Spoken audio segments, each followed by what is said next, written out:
First of all, let me start by saying that our hearts go out to the family and friends of all those that have been affected by this extremely tragic event. These were all good kids. There's no question about that. They did nothing wrong, and nothing that they did contributed to what happened to them. What I can tell you is that at approximately 1:20 a.m., our officers were called to 11 Butler Crescent Northwest for reports of a stabbing in progress. There were several people at a house party, a number being university students who were celebrating the end of the school year. There were several people at the house party. The suspect arrived at the party, obtained a large knife, and targeted the victims one by one, stabbing them several times. When our officers arrived, 3 young men were discovered deceased in the home. An injured female was also found inside the home and taken to the hospital in critical condition, suffering from stab wounds. Another male, also suffering from stab wounds, was discovered on the front lawn and transported to the hospital in critical conditions. They both succumbed to their injuries. The victims are a 22-year-old man from Pritis, a 23-year-old woman from Calgary, 2 young men, both 23 years old and also from Calgary, and a 27-year-old male from Calgary. As we are currently completing next of kin notifications, we cannot release any other information at this point. Further specific information will come at a later date. We understand the party was for friends and people from the university, and the suspect was an invited guest.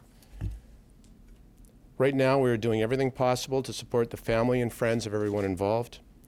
We are working closely with the University of Calgary to ensure anyone needing assistance is getting the proper support during this time. The suspect, who is the only person of interest and arrested in connection with this incident, is in custody and charges are pending. His name will be released once charges are officially laid, which we anticipate to be later this afternoon. I can confirm that he is the son of a 33-year member of the Calgary Police Service and is a student at the University of Calgary. I'll answer any questions that you may have right now. Can you just take us through just a better timeline of when he arrived at the party and just like the sequence of events? I can tell you that those facts are currently being obtained. We've got a number of witnesses that we're getting statements from. We know that the attacks themselves happened shortly after his arrival at the party, but the precise timeline, we don't want to get into too much detail right now until we've got all the facts, we've interviewed all the witnesses, and we can itemize that in greater detail with a greater assurance of complete accuracy. Do you know at this time why these particular individuals were targeted? At this point in time, we can't say the exact why.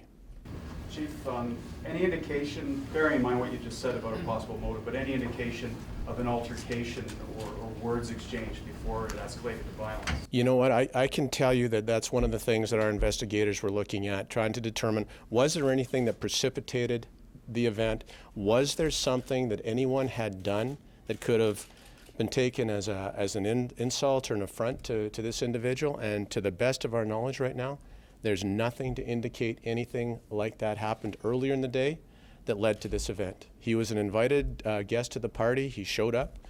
Our understanding is that one of the people who lived in the residence welcomed him to the party and subsequently left. And nothing at all would indicate that there was an event that occurred earlier that precipitated what happened. Do we know if the suspect was on drugs? We don't know that right now. No. Was he impaired in any way? There's nothing to indicate that he was. Any alcohol? There's nothing to indicate at this point in time that alcohol was a factor, and we can't say for sure whether drugs were. We haven't identified anything at this point in time that would indicate that's the case, but we're not 100% sure. Our understanding is that he had left work to come to the party. Can you tell us about the suspect's apprehension and what led up to that? Our officers responded to the call very quickly when they got the call of the stabbing in progress. The scene was one that had to be contained. There's a witness there right away that gave very good information to the responding officers that pointed them in a direction where the suspect was last seen, which was, I believe, going eastbound on Brentwood Boulevard. Our officers caught up to him at about Brentwood Boulevard and Charleswood Drive, where they made the arrest. There was a struggle, and he had to be subdued. Was he taken down by a canine unit? There was a canine unit involved. Did he bring a weapon with him to the party, or did he obtain the weapon there? He did have a weapon that he brought, but our understanding is that primarily the weapon that was used was one that was obtained in the house. What weapon did he bring? You know what, I don't want to get into that detail, but he did bring an instrument that he carried with him, and our understanding was that came from work. Is there any indication that this person had troubles before? None of the people have any kind of history with the police, neither the accused nor the victims. There's no history of any involvement with the police. Chief, can you give an indication of the size of the gathering? How many others would have been in the house that weren't injured or otherwise affected? The information we have right now is that at its peak there was about 30 people at the party, and when this happened there was about 20. What are the charges pending? What charges we're currently looking at are first-degree murder. For how many Can you people? say, did he have any kind of, mental issues that he was dealing with? Again, at this point in time, it's very preliminary. We can't say that for sure. On social media, 5 hours or 6, 7 hours before, he had posted something like, "The world needs a hero." Do you know if that was related to this, or was? You know what? We wanted to have this media availability in order to get as much information out as we possibly could. We know that there's 30,000 students at the University of Calgary, and there's a whole lot of parents that are wondering what happened, wondering if it was their son or daughter. I know the phone lines are heating up as people try to determine who is involved. Our own PSC is getting multiple phone calls. So we wanted to get as much information out today as we possibly could. We will, as we get information, we'll push that information out. But let me say this, there's a whole lot we can't say, because with the accused being charged, a lot of the events involving him leading up to this and including what happened will form the evidence that will be presented at a trial. Therefore, we cannot comment on what may be evidence into the future or speculate on what that evidence may or may not say. So we're very limited, and we will be limited as to what we can say, because once an individual is charged, it's before the courts, and we have to be very careful about what we say. We do not want to jeopardize the case in any way, shape, or form. Chief, can you address the fact that it's a son of one of your members difficult for the police department? I talked to the member just before coming down here. He is absolutely devastated and asked that I would pass on. He's heartbroken, as his wife is, and he said, could you please pass on to the families our total and complete sorrow and condolences as to what happened. They are devastated, and they feel so much pain for the families that were impacted by their son, and they wanted me specifically to pass that on. They have been incredibly cooperative with this investigation. They have told the investigators everything, and they are now feeling so much sorrow for the victims of those families who, through no fault of their own, those young people are dead, and they're absolutely devastated.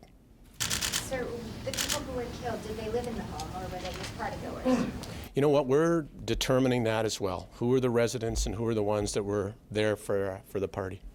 Chief, what can you say about, the party was still going on, were any of the victims, to your knowledge, in a vulnerable position, either asleep or taken off guard, or was everybody up and around? I think it's safe to say that all of them were taken off guard to some degree. No one expected this, but my understanding is that there wasn't anybody that was asleep at the time.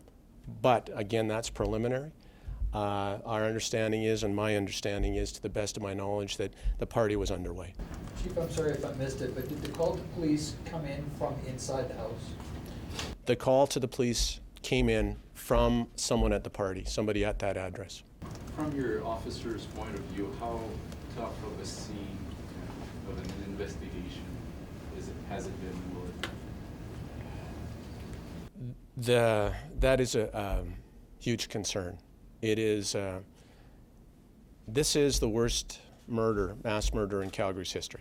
We have never seen 5 people killed by an individual at one scene.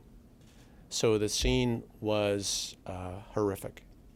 It's extremely difficult, regardless of who the perpetrator is, to go into a scene like that with young people who've been killed, who've been murdered.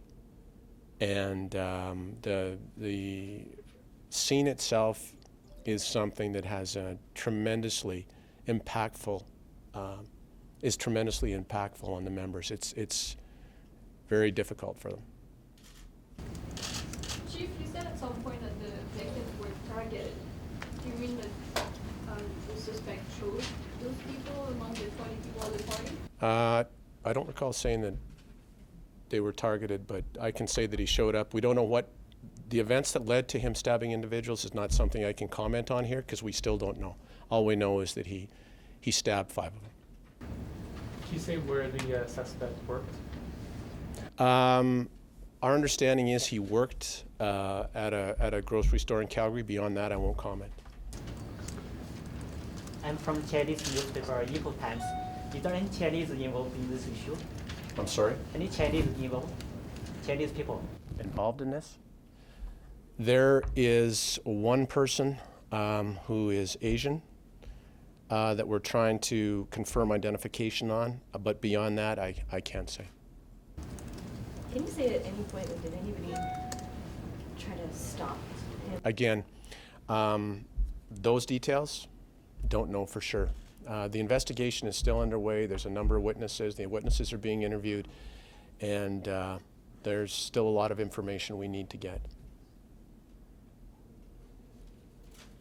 Any other questions for the chief? The name of the dog that took him down, are you able to reveal that? I don't know. Sorry, Chief, which one was the woman out of the 22-year-old from Pradi, the two, where did the woman live? 23-year-old woman from Calgary. Thank you. How old is the suspect? We'll be releasing that information later today, but he is in his early 20s, as I understand it.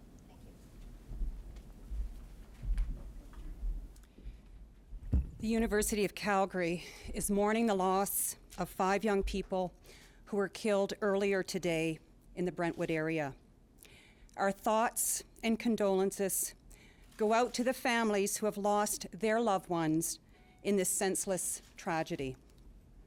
The university community has lost a part of its family, and this is a very difficult time for all of us. We're greatly concerned about the students, faculty, staff, and family members affected by this tragedy, and we're working closely with our university community to ensure that the support services are in place to help them through this very difficult time. I would like to thank the Calgary Police Service for all of their support and for working closely with our university in this situation. Once again, we are deeply saddened by this news, and we will work with our community to ensure that our members receive the support that they need. Thank you. Can you spell your first and last name and give us your position, please? President of the University of Calgary, Elizabeth Cannon, Elizabeth